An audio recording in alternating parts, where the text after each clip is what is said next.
அத்தியாயம் 20. நகைச்சுத்தி வந்தாலும் வீக்கம் விரலுக்கு தானே. கனகாமரமும் பவளமும் நெஞ்சுக்கூடு உடஞ்சி வந்து அடமழையாக அழுகவும் கண்ணு மொழி கலங்கி போனா கருவாச்சி. உடஞ்ச மனசை ஒன்று சேர்த்துக்கிட்டு அக்கா தங்கச்சிக 2 பேருக்கும் நல்ல வார்த்தையாக 4 வார்த்தை சொல்கிறா. மூத்தவளுக்கு பிள்ளை இல்லை, இளையவளை கட்டி கொடுன்னு கேட்குறாரு அந்த ஆள். பொண்ணு கேட்குற ஆளை 2-3 கேள்வி கேளுங்கடி. வருஷம் 4 தான் ஆச்சு, அதுக்குள்ளே மலடின்னா எப்படி? கல்யாணமாகி 10 வருஷம் கழிச்சும் பிள்ளை எடுக்கிறவ இருக்காளா இல்லையா? இன்னொன்னும் கேட்கணும், பிள்ளை இல்லாததுக்கு காரணம் மலடியா மலடனா? அதை எதை வச்சு அளக்குறது? சரி, உன் புருஷன் வீரியக்காரனே வச்சுக்க. கட்டிட்டு போன உன் தங்கச்சிக்கும் பிள்ளை இல்லாமல் போச்சுன்னா அதுக்கு மேலே கட்டி கொடுக்க உனக்கு தங்கச்சி இல்லை. 3வது பொண்டாட்டி கட்ட வேற யார் தங்கச்சியை தேடுவான்? இருக்கட்டும், பொண்டாட்டி 2ன்னு ஆன பிறகு பொட்டை பையன் அவன்தான்னு முடிவாகி போச்சுன்னு வச்சுக்க. ஒரு மலட்டு பயலுக்கு 2 பொண்டாட்டின்னு ஆகி போகுமே, நியாயமா? மூக்கில் குத்துற மாதிரி இன்னொரு கேள்வியும் கேளுங்கடி. தண்டியும் தரமும் கொப்பும் கொலையுமா அக்கா இருக்க ஏன் கேட்டு வாரான் இளையவளை? வாரிசுக்கா, அவ வயசுக்கா, இல்லை வைர மோதிரத்துக்கா? கருவாச்சி பேச பேச அவள் வாயையே பார்த்து வாயடிச்சு நிற்கிறாங்க கனகாமரமும் பவளமும். ஏண்டி கருவாச்சி, எங்கிட்டு இருந்துடி வந்துச்சு இத்தா தண்டி அறிவு? பல்லாங்குழியில் புலி விதையை எண்ணி போடக்கூட புத்தி இல்லாமல் இருந்தவ, சொட்டாங்கல் விளையாடுறப்ப ஒத்த கல்லை ஒழுங்காக எடுத்து 2 கல் எடுக்க குட்டிக்கரணம் போடுறவ, ஐர மீனை பிடிக்க போகிறேன்னு போய் அரட்டா வலையை அள்ளிட்டு வந்த ஆத்தா கிட்ட நொக்கு பெத்தவ, என்னைக்கிடி வந்துச்சு உனக்கு இம்புட்டு புத்தி? ஒரு பக்க உதட்டில் ஓரமாக சிரிச்சுக்கிட்டா கருவாச்சி. ஒன்றும் பேசலை. பால் குடிக்கிற பிள்ளைக்கு ஒரு பக்கம் முந்தானையை ஒதுக்கி கொடுத்துட்டு பிள்ளை முண்டி முண்டி முற்ற சொகத்தை கண்மூடி அனுபவிச்சுக்கிட்டே, சி கடிக்குது பாரு கழுதன்னு பிள்ளை தலையில் ஒரு செல்ல தட்டு தட்டி கருவாச்சி சொல்கிறா. புத்தி யாருக்கு இல்லை, எல்லாருக்கும் இருக்குடி. என்ன ஒன்று, எல்லா புத்தியும் அடைச்சி கிடக்கு. கையில் ஒரு சுத்தி வச்சு அலைஞ்சிக்கிட்டே இருக்கு காலம். அப்பப்போ புத்தியில் பொட்டு பொட்டுன்னு போட்டு போய்கிட்டே இருக்கு. போடுற போட்டில் சில புத்தி திறந்துருது. இதுக்கெல்லாம் அசந்துருவனான்னு சிலது அடைச்சே கிடக்கு. இருக்கட்டும், பெருசு என்ன சொல்கிறாரு? புத்தி மாதிரி உட்கார்ந்துருக்கிறாரு எங்கள் அப்பன். மான மரியாதைக்கு அஞ்சி இஞ்சி கிடக்கிறோம் நாங்கள். ஒரு 6 மாதம் ஆற விடுங்கடி. மனுஷன் கேட்குற கேள்விக்கு மாதம் பதில் சொல்லும்டி. ஆள் செய்யாததை நாள் செய்யும்னு சும்மாவா சொன்னாங்க? யோசிக்கிறா கருவாச்சி. அவளுக்கு அவளே பேசிக்கிறா. காடு இருக்கு, உலக மாடு இல்லை. வீடு இருக்கு, ஆள் இல்லை. பிள்ளை இருக்கு, புருஷன் இல்லை. கை கால் இருக்கு, காசு இல்லை. மண்டவலி காய்ச்சல்னு விழுந்தாலும் ஒரு சுக்கு தண்ணி வச்சு கொடுக்க சொந்த பந்தம் இல்லை. செய்கிறேனோ இல்லையோ, தோற்று போக மாட்டேன் மாமா. பஞ்சாயத்தில் சொன்ன சொல்லு மட்டும்தான் நெஞ்சாங்குலையில் பிடிச்சி நிமிடிக்கிட்டே இருக்குது. பொழைச்சி காமிக்கணும். பொழைக்கிறது முக்கியம் இல்லை, மானத்தோடு பொழைக்கணும். நெல்லை விதைக்கிறோம், உள்ளே அரிசி இருக்குது. வெளியே உமி இருக்குது, அரிசி தான் முளைக்குது. ஆனால் உமி இல்லாமல் அரிசியை மட்டும் விதைச்சா முளைக்குமா? முளைக்காது. அரிசி தான் பொழப்பு, உமி தான் மானம். உமி இல்லாத அரிசி முளைக்காது. மானமில்லாத பொழப்புக்கு மதிப்பேது? சொல்லி கொடுக்கல யாரும். அவள் புத்திக்குள்ளே புதுசு புதுசாக முட்டுது என்னென்னமோ. உடம்பு நோக உழைக்கணும். பாடுபட்ட மேனி பவுனு, படாத மேனி புண்ணு. ஒரே வேலை செஞ்சு ஒன்றுக்கும் ஆகாது. சகல வேலையும் பழகணும். தண்ணியில் விட்டாலும் இருக்குமாம், தரையில் விட்டாலும் பொழைக்குமாம். தவளை மாதிரி இருக்கணும். அண்ணன் தம்பி உறவுனாலும் தள்ளி நின்னே பழகணும்.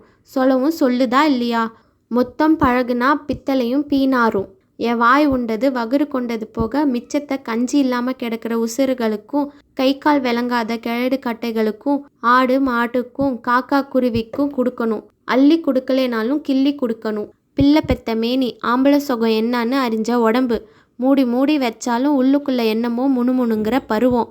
ஆசைகளை எரித்து அந்த சாம்பலை அள்ளி பூசாட்டி அந்த ஆசை என்னையாக எரிச்சு போடும். பிள்ளையை பெற்ற குடிசைக்குள்ளே மாசை புதைச்ச பள்ளத்திலேயே என் ஆசைகளையும் புதைச்சி புட்டேன். புதைச்ச ஆசை முளைக்காமல் பார்த்துக்க ஆத்தா. உன்னைய கையெடுத்து கும்பிட்றேன் காளி ஆத்தா. நரி நாட்டாமல் பண்ணுற ஊரில் தாய்க்கோழி இல்லாத குஞ்சா தனிச்சு நிற்கிறேன். நரி அடிக்க வந்தால் திருப்பி அடிக்க திராணி வேணாம் சாமி. தப்பிச்சு ஓடி ஒளிய சந்து பொந்து காமி. மானத்துக்கு பங்கம் இல்லாத எந்த வேலையும் செய்யலாம்னு முடிவெடுத்துட்டா கருவாச்சி. பூமி வானம் பார்த்த பூமி, மனுஷங்க பூமி பார்த்த மனுஷங்க. வேற என்ன தொழில் இருக்கு? விவசாயத்தை விட்டா களை எடுத்தா, கருதறுத்தா, குழையறுக்க போனா, கரட்டுக்கு போய் விறகெடுத்து வித்தா. ஒரு நாள் மலையடியை ஒட்டி இருக்கிற கம்பங்காட்டுக்கு மறுகருது பொறுக்க போனா. மறுகருதுங்கிறது வேறொன்றும் இல்லை, கம்பங்காட்டில் தலைக்கருது விளைய விழா சிம்புகளில் வெடித்து வெளியேறும் இன்னொரு கருது. தலைக்கருது அறுத்து முடித்த 20ஆம் நாள் அதையும் அறுக்கலாம். பொதுவாக அந்த கருதுக சக்கையாத்தான் இருக்கும், சாவியாத்தான் கிடக்கும். அதனால் காட்டுக்காரங்க அதை அறுக்கிறதில்ல. வந்த சனம் போகிற சனம் அறுத்துட்டு போகட்டும்னு விட்டுருவாங்க. தோளில் தொட்டி கட்டி பிள்ளைய போட்டுக்கிட்டு அதுக்கு ஒரு சீனி மிட்டாய் வாங்கி கொடுத்து அழுகையை அமர்த்திட்டு மசங்குற வரைக்கும் மருகு கருதை அறுத்து பார்த்தும் குட்டி சாக்கில் 3/4 சாக்கு நிறையலை. பிள்ளையை இடுப்பில் சுமந்து கருது சாக்கை தலையில் சுமந்து மொட்டை கிணத்து பொழி வழியாக நடந்து வாரப்ப எதுக்க வந்து நில்லுன்னு நிறுத்தினான் பன்னியாம் பேரன். எங்கிருந்து கருதறுத்து வாரவ? நாய்க்கர் வீட்டு காட்டில். அது அப்போ. இப்போ எங்கள் அண்ணன் கட்டையன் குத்தகைக்கு எடுத்த காடு. அறுக்கிறப்ப யாரோ தடுக்கலை, அறுத்த பிறகு ஏன்பா மறைக்கிற? தீத்திட்டு போன சிறுக்கிக்கு பேச்சென்ன பேச்சு? அவ தலையில இருந்த கருது சாக்க விசுக்குன்னு பிடுங்கி வீசி எறிஞ்சா மொட்டு கிணத்துல. கருது சாக்கு கிணத்துக்குள்ள விழுந்த சத்தம் அடங்கிறதுக்கு முன்ன அவன் கம்பங்காட்டில் ஓடி காணாம போனான். இருங்கடா, தெய்வம் கேட்கும்டா உங்களை. ஆத்தாளுக்கு என்னமோ ஆகி போச்சுன்னு பிள்ளை வீல்னு கத்துன கத்துல கிணத்துக்குள்ளே இருந்த ஆகாயத்தில் யாரும் அம்பு தொடுத்த மாதிரி சிவ்வுன்னு பயந்து பறந்து வருதுக. அப்பதான் போய் அடைஞ்ச நெய்க்குருவிக. ஒரு வாய்க்கூழ் கூட இல்லாமல் ஏறு வெயிலில் கருதறுத்து அதையும் பறி கொடுத்துட்டு கண்ணெல்லாம் பஞ்சடைச்சு கைப்பிள்ளை சுமந்து போகிறா கருமாயப்பட்ட கருவாச்சி.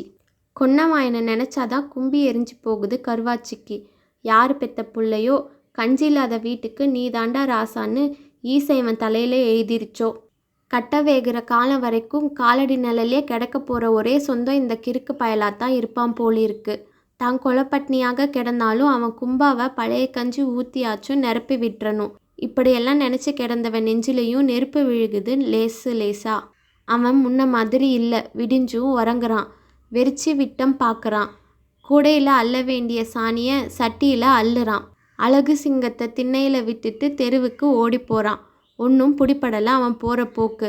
சடையத்தேவர் வீட்டு ஆளுக சேவினை செஞ்சிருப்பாங்களோ? பார்ப்போம். பிழைக்க ஒரு புது வழி பார்க்கணுமே. அனுசு அப்படின்னா அண்மை. கருவாச்சி பெரிய மனுஷியான அனுசில் ஆத்தா பெரிய மூக்கி அவளுக்கு பருத்திப்பால் பாயசம் வச்சு கொடுத்துருக்கா. அந்த மாதிரி ஆயுசில் குடித்ததில்லைன்னு சொல்லியிருக்காக. அதை ருசி கண்டவக. பருத்திப்பால் பாயசம் செய்கிற கம்பசூத்திரம் தெரியும் கருவாச்சிக்கு. பாயசம் போட்டு ஊருக்குள்ளே விற்றா என்னான்னு யோசிச்சா. மறுநாள் செஞ்சே புட்டா. அன்னைக்கு ராத்திரி அரை வீச பருத்தி விதைய துண்டா ஊற போட்டா. அரைப்படி பச்சரிசி, கொஞ்சம் உளுந்து, இத்துணூண்டு வெந்தயம், 3ம் கலந்து மொத்தமாக ஊற வச்சா. அரைக்காப்படி பாசிப்பயிரை போட்டு இன்னொரு யானத்தில் தண்ணி ஊற்றி வச்சா. ஊற வச்ச பருத்தி விதையோட இஞ்சும் ஏலக்காயும் கலந்து உரல்ல போட்டு கோழி கூப்பிட கொன்னவாயனை எழுப்பி ஆற்றா மகனே ஆற்றான்னா. அவன் உறங்கி விழுந்துக்கிட்டே உரலை ஆட்டுறான். சக்கை பதம் வரவும் அதில் தண்ணி ஊற்றி பருத்தி பாலை புழிஞ்சா பாத்திரத்தில். அப்படி 3 ஆட்டு ஆட்டி 3 புழி புழிஞ்சா. ஊற போட்ட பச்சரிசியை குருண பதத்துக்கு ஆட்டி அள்ளி வச்சிட்டா. 2 வீச கருப்பட்டியை நுணுக்கி வச்சிட்டா. அரை தேங்காயை துருவி வச்சுக்கிட்டா. இப்போ 10 படி தண்ணியை ஒரு அடுப்பு கூட்டி கொதின்னு கொதிக்க விட்டா. ஊற்றுனா அதில் பருத்தி பாலை கிண்டிக்கிட்டே முழு பாசிப்பயிரை உள்ள அள்ளி கொட்டுனா. அது 3/4 பதம் வேக்காடு கண்டதும் பச்சரிசி மாவை உள்ளே கொட்டி கலக்குன்னு கலக்குனா. கொதிப்பதம் வந்ததும் கருப்பட்டி தூளை விதைச்சி தேங்காய் துருவலை தெளித்து இறக்கி வச்சா. நான் இங்கே இருக்கேன்னு தெருவில் போகிற ஆளுகளுக்கெல்லாம் தகவல் சொல்லுது பாயாசம். ஒரு போனி ஓரானான்னு அவள் விற்க ஆரம்பித்ததும் கஞ்சி பொழுதுக்குள்ளே காணாமல் போயிடுச்சு பாயாசம். 10 நாளில் கருவாச்சி பாயாசத்துக்கு கிறுக்கு பிடிச்சி போச்சு ஊர். விடிய பல்லு விளக்காம பாயாசம் குடிச்சு பழகிருச்சு சொக்கந்தேவம் பட்டி. செலவெல்லாம் போக அவள் கையில் நிற்கிது 1.25. கட்டையன் பதறிப்போனான். இப்படியே விட்டா ஈரு பேனாகி போகும், பேனு பெருமாளாகி போகும். அவள் பாயாச சட்டியில் பள்ளி அடித்து போடுங்கடா. நீ சும்மா இருன. அவள் பொழப்பில் ஆப்படிக்கிறதுக்கு இன்னொரு வழி வச்சிருக்கேன். மறுநாள் பாயாச பானையை தலையில் சுமந்து கோழி கூப்பிட கருவாச்சி தெருவில் இறங்கி நடக்க அதுக்கு முன்னே பாயாசம் வாங்கி குடிச்சிக்கிட்டு இருக்கு ஒரு கூட்டம். அதே மாதிரி ஈய குண்டா, அதே மாதிரி போனி வச்சு ஓரனாவுக்கு 2 போனின்னு ஊருக்கே ஊற்றிக்கிட்டு இருக்கா கன்னியம்மா. ஊரில் ஒரு மாதிரியான பொம்பளை அவ. 30-35 வயசு இருந்தாலும் சும்மா செவ்வாழைத்தாறு மாதிரி சிலுப்பி நிற்கிறவ. அவளுக்கும் வேற பொம்பளைகளுக்கும் தெருவில் சண்டை கிண்டை வந்து தெரியாதா உன்னிய, அவனை தானே நீ வச்சிருக்கேன்னு கேட்டுட்டா. உனக்கு தெரிஞ்சு அவன் ஒருத்தந்தாண்டி, எனக்கு தானே தெரியும் என்னைய வச்சிருக்கிற 4 பேரில் உன் புருஷன்னு ஒரு ஆளுன்னு. இப்படி பதில் சொல்கிற ஏடாகூடமான பொம்பளை. அவளுக்கு கட்டையின் ஆளுக துட்டை கொடுத்து தட்டேத்தி விடவும் ஓரணாவுக்கு 1 பொனின் விற்கிற பாயசத்தை இவ ஓரணாவுக்கு 2 பொனின் விற்று கருவாச்சி பொழப்ப காலி பண்ணி புட்டா. வியாபாரம் அத்து போச்சு, கை காசு குறைஞ்சி போச்சு. செனமாடு தீவனம் இல்லாமல் கிடக்கு, சதன்னு ஈரம் இருந்தும் உழுகாமல் கிடக்கு காடு. காய்ச்ச தடுமண்ணு 10 போட்டு கிடக்கு பெத்த புள்ள. இந்த வருஷம் சம்பளம் வேற கொடுக்கல கொன்னவாயனுக்கு. கொட்டத்தில் சாணி அள்ளி தூக்கு சட்டியில் கூழ் ஊற்றி வச்சுட்டு மேய்ச்சலுக்கு கூட்டிட்டு போடா மகனே பசுமாட்டன்னு கொன்னவாயனை கூப்பிட்டா.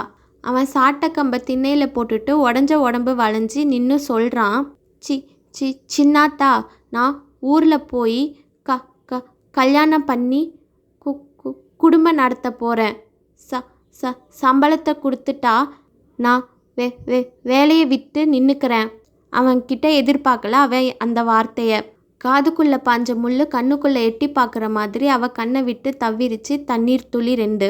செத்தவிட நெஞ்சை பிடிச்சி உட்காந்து போனவ நொட்டாங்கையில் 2 கண்ணையும் தொடச்சிக்கிட்டா.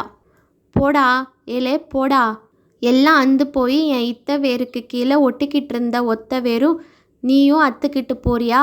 போ, ஒத்தையில் பிள்ளை பெத்தவளுக்கு ஒத்தையில் சாக தெரியாதா? போங்கடா, போகிறவங்க எல்லாம் போங்கடா.